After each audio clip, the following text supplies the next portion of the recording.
आपको आज एक ऐसा सीक्रेट बताने जा रहा हूँ। सीक्रेट इसलिए कह रहा हूँ क्योंकि ये वाकई में ही सीक्रेट है। ये सीक्रेट क्या है, इसको जानने के लिए उससे पहले मैं आपको उसके बारे में कुछ बातें बताना चाहता हूँ। आप जो चाहते हो अपनी ज़िंदगी में पा सकते हो। आप जो हासिल करना चाहते हो वो आपकी ज़िंदगी के अंदर खुद ब खुद आएगा। सारे रास्ते खुद ही बन जाएंगे, सारी मंजिलें खुद ही तय हो जाएंगी। सिर्फ आपको एक राज की बात बतानी है, एक ऐसा राज जो आज तक पोशीदा था, जो आज तक किसी ने नहीं आपको बताया था, ना तो किसी वीडियो के अंदर, ना ही किसी बुक के अंदर। एक ऐसा जादू और ऐसा कुदरत का कानून जिसको अगर आपने जान लिया तो आपकी ज़िंदगी बदलने वाली है। तो ये ऐसा राज क्या है जिसको हम इतना ज़्यादा अपने जहन के अंदर, अपनी सोसाइटी में मानते हैं। अगर मैं ऐसी बातें कर रहा हूँ तो इसके पीछे कोई ना कोई एक राज है, कुछ ना कुछ तो ज़रूर है जो मैं इतना बेस बना के बोल रहा हूँ। वो है द सीक्रेट ऑफ लॉ। ये क्या चीज़ है इसके बारे में मैं डिस्कस करने जा रहा हूँ। लेकिन वीडियो शुरू करने से पहले मेरी आपको हिदायत है कि किसी की भी कोई भी बात को विदाउट वेरीफाइड अपने लिए मत माना करें। सबसे पहले उस बात की वेरिफिकेशन किया करें। ये बात मैंने यहाँ पर क्यों कही, इसके बारे में आपको आगे चलकर पता चलेगा। सबसे पहले इस लॉ को नाम बता दूँ, जिस लॉ का नाम है, जिस सीक्रेट का नाम है द लॉ ऑफ अट्रैक्शन।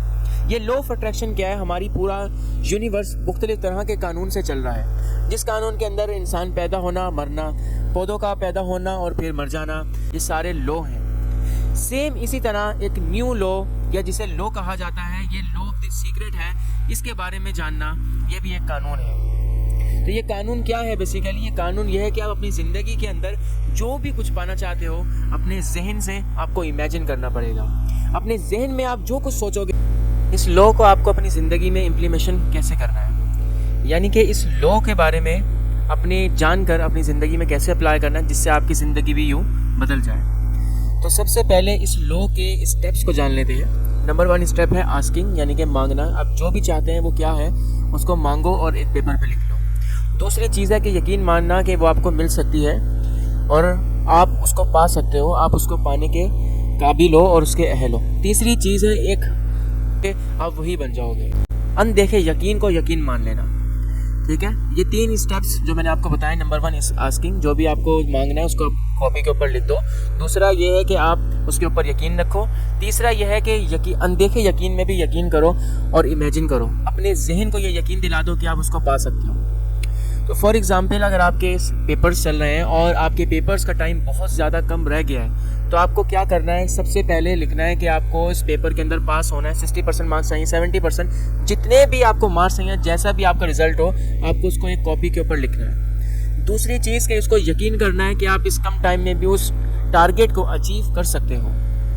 तीसरी चीज़, क्योंकि ये मे भी बहुत ज़्यादा एक इलॉजिकल हो सकता है कि मान लो आपका बचे हैं 10 दिन और आप तैयारी कर रहे हैं A1 ग्रेड हासिल करने की या टॉप करने की, तो ये एक थोड़ा सा आपका इलॉजिकल और बहुत ज़्यादा हैवी गोल सेट हो जाएगा। लेकिन अगर आप इसको भी मान लें और आप इस अनदेखे और कच्चे यकीन के अंदर यकीन ढूंढना शुरू हो जाएंगे, तो आपको इसकी पावर नज़र आएगी। तीसरा स्टेप यही है कि फिर उसके बाद आप अपने अनदेखे यकीन के अंदर यकीन ढूंढोगे।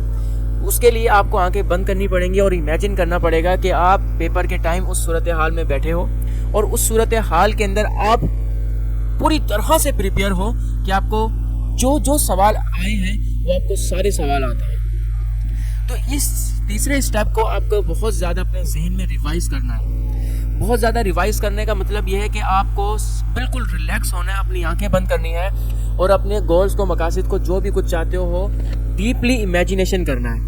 इतना ज़्यादा आपको इमेजिन करना है, इतना ज़्यादा आपको इमेजिन करना है कि वो जो आपका एक अनदेखा यकीन है वो आपके यकीन के अंदर आ जाए और आपको बिल्कुल ऐसा लगना चाहिए, this is possible and I can do it, this is easy task for me. तो जब आप इस अनदेखे यकीन में यकीन ढूंढ लेंगे, तो यकीनन वो चीज़ एग्जैक्टली नहीं सही, पूरे तौर पे ना सही, लेकिन बहुत ज़्यादा तरीके से आपको हासिल हो जाएगी। तो ये 3 स्टेप्स को आप अपनी ज़िंदगी के लिए अलग अलग तरह से इस्तेमाल कर सकते हो। इसके साथ कुछ बोनस पॉइंट है जो इस बुक की समरी और वीडियो के अंदर दिए गए हैं, जो कि है खुशी और शुक्रगुजारी।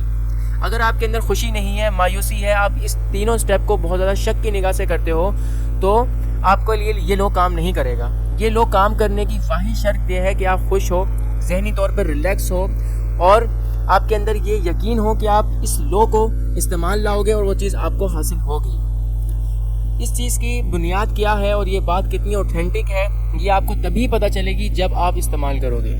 मेरी पर्सनल आपको ये हिदायत है कि आप किसी भी मटेरियलिस्टिक चीज़ें हासिल करने के लिए इसको मत यूज़ करें।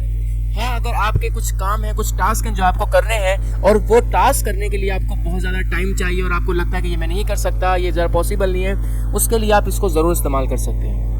इसका फ़र्क क्या, जब आप मटेरियलिस्टिक चीज़ों की तरफ देखेंगे और उनके अपने जहन में डिज़ायर बड़ा करेंगे, उसको इमेजिन करके, और जब वो आपको अगर नहीं मिलता तो वो आपका डिज़ायर टूट जाएगा। या अगर वो मिलने ही वाला है और आपने उसके ऊपर नाउमीदी कर ली, तब भी आप टूट जाओगे। लेकिन दूसरी तरफ जो दूसरे गोल सेट हुए हैं, उसको आप स्टेप बाय स्टेप, जब आपकी प्रोडक्टिविटी इंक्रीज होती जाएगी तो उसके अंदर आपको मोटिवेशन मिलना शुरू हो जाएगी। तो आप जब उन सारे स्टेप्स को क्रॉस कर लोगे तो गारंटेड आपको कामयाबी तब भी मिलेगी। लेकिन फ़र्क सिर्फ इतना है, आप अपने काम की तरफ ध्यान दे रहे हो और मटेरियलिस्टिक चीज़ों से अवॉइड हो रहे हो।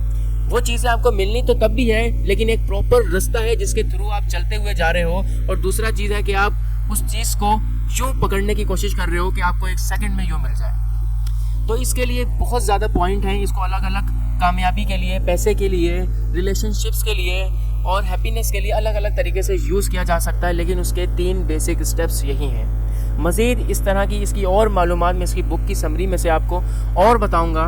तब तक के लिए मुझे इजाज़त दीजिए। अल्लाह हाफिज़।